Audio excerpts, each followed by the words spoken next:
welcome back to Serging Tip Clips.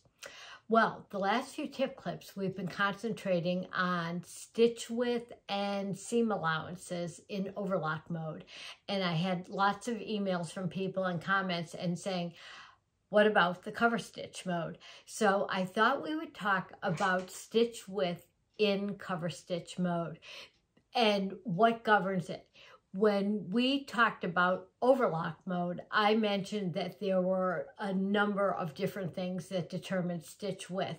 Not only which needle you have in, which position, right or left overlock needle, also the stitch finger and how it's positioned, how close it is to the needles, or whether it's disengaged altogether, and tension as well. In a rolled hem will skinny down the stitch in overlock mode. But in cover stitch mode, it's kind of interesting. The only thing that governs the width of a cover stitch is needle position. So let's go to the machine and take a look at that, and we'll do a comparison shot of all the different possibilities for cover stitch. I have the machine set up for a triple cover stitch. Some brands of machines, including my Bernina L890, call it a 4-thread cover stitch with 3 cover chain stitch needles in the machine. And you see that the left one is highest, the center is kind of a medium height, and then the lowest one is the right one. And that's similar to the way you see on overlock mode, where the left needle is higher than the right one.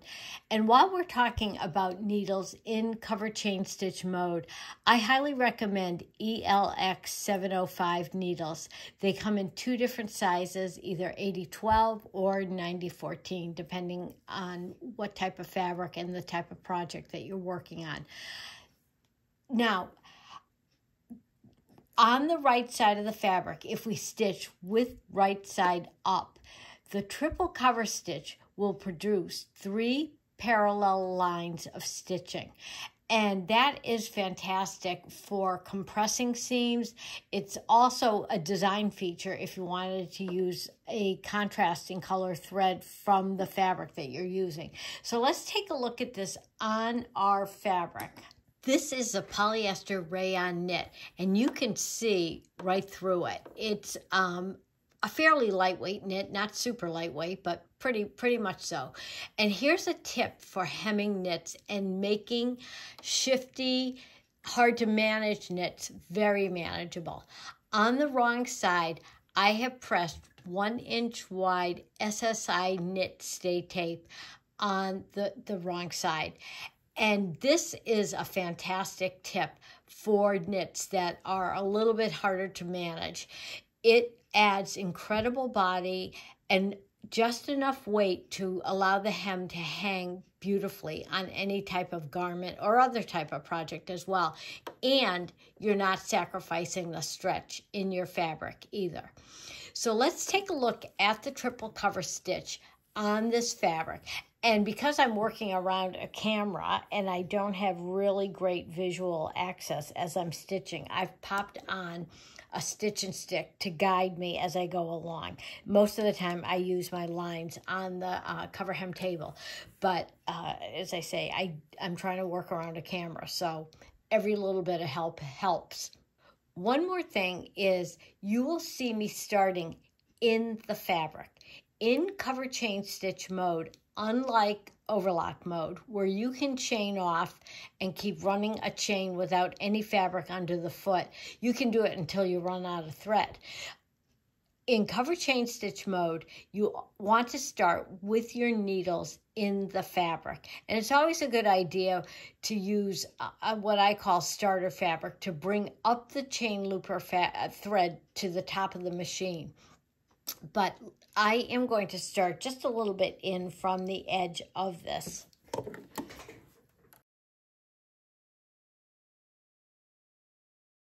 And my stitch length is on 3.5, which sounds kind of long for a lighter weight knit. But in cover chain stitch mode, I think aesthetically the stitch looks nicer with a longer stitch length, but that's up to you. You're the designer. Here is our triple cover stitch. You can see the 3 lines of straight stitching, and that 3.5 stitch length does not look too long. Now, again, because I am on camera and I'm working around there, I'm not paying too much attention about how close to the edge I am on the wrong side of the hem, and you'll see extra fabric here. If you're doing something like that on a hem and you want to be sure to catch both layers with all 3 needles, which I strongly suggest, you can always carefully trim away that excess little bit of hem that's peeking out. And because it is on the wrong side, nobody's going to see it anyway. Now, what I'm going to do is I'm going to do this continuously just to show you that the needle position is the only thing that governs the stitch width. So what I'm going to do next is a wide cover stitch, and I'm going to remove the center needle, cut that thread. I want to be careful not to cut the other threads. And we're going to do a wide cover stitch with just my left and right needles in. So I'm going to remove the needle and I'll be right back. Now you see the left and the right needles, nothing in the middle that you saw before. So I'm going to continue stitching. I haven't cut those threads at all in the fabric. So let's continue stitching and see what that looks like. And I've switched my machine over to the wide cover stitch as well. Let's take a look at that. And let's look at the beginning. Here is where I cut that center needle thread, and here's the wide cover stitch. You can see it's equal in width to the triple.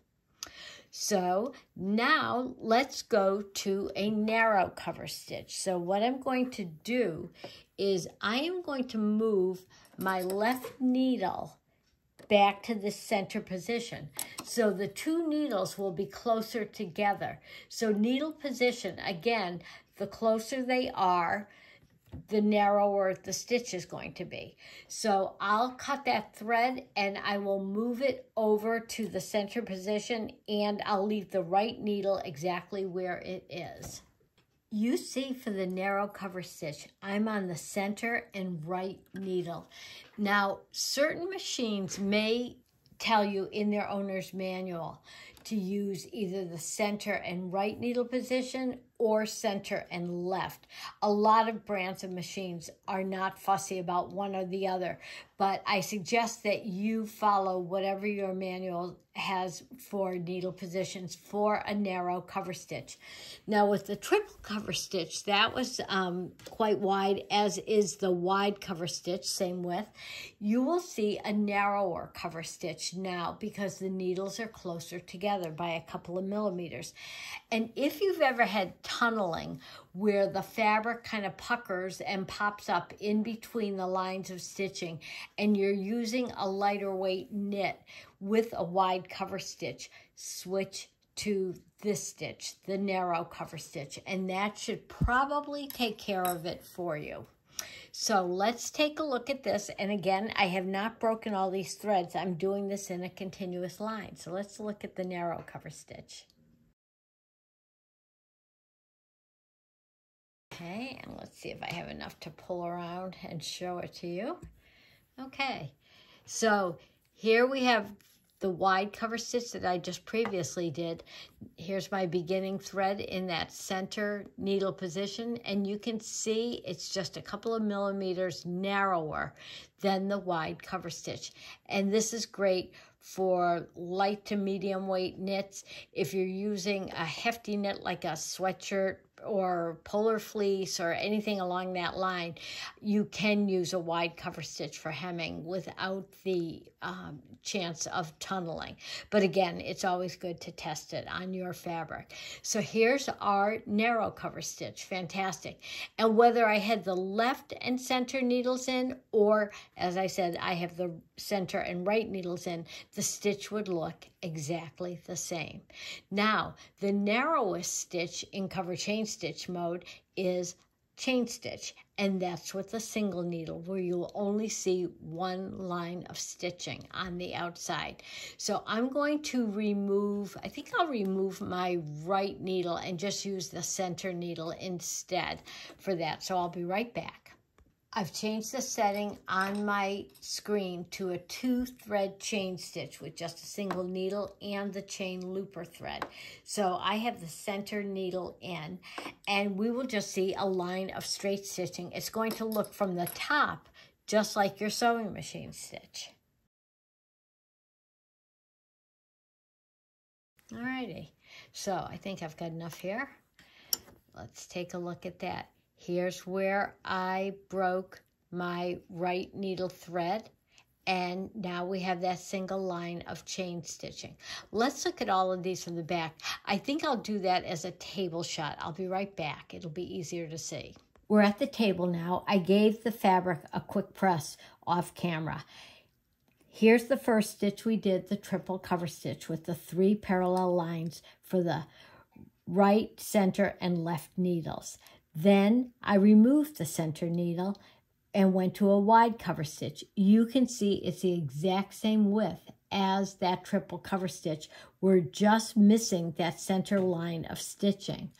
Then I moved the left needle to the center position, so I have the center and right needles in for a narrow cover stitch. And last but not least, the chain stitch with a single needle. Now, the wide cover stitch and the narrow cover stitch are the ones that you see most frequently on ready-to-wear garments that are knit and hemmed.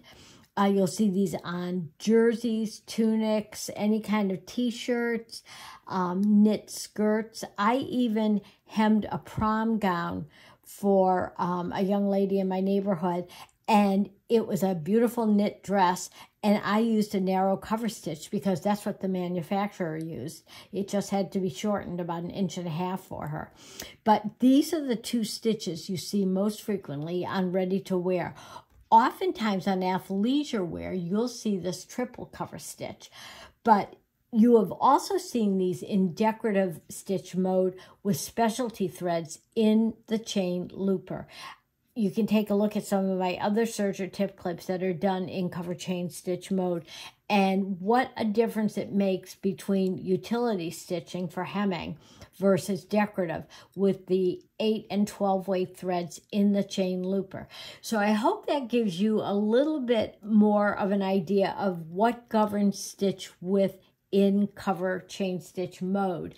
We'll also be talking about tips for attractive hems, and that first one with that fusible SSI knit stay tape is a game changer. It's so fantastic for hemming lightweight knits or knits that are a little bit harder to manage, or even if they're very manageable, but you just want to add a little more body and weight to the hem to make it hang nicely.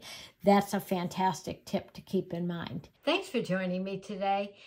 If you have any questions or comments, leave them below. I'll get back to you with an answer quickly. And if you haven't hit the subscribe button, I hope you'll do that too. Send me your questions, and if you have questions or suggestions for upcoming tip clips, I'd love to hear them. Happy sewing and serging. See you again soon.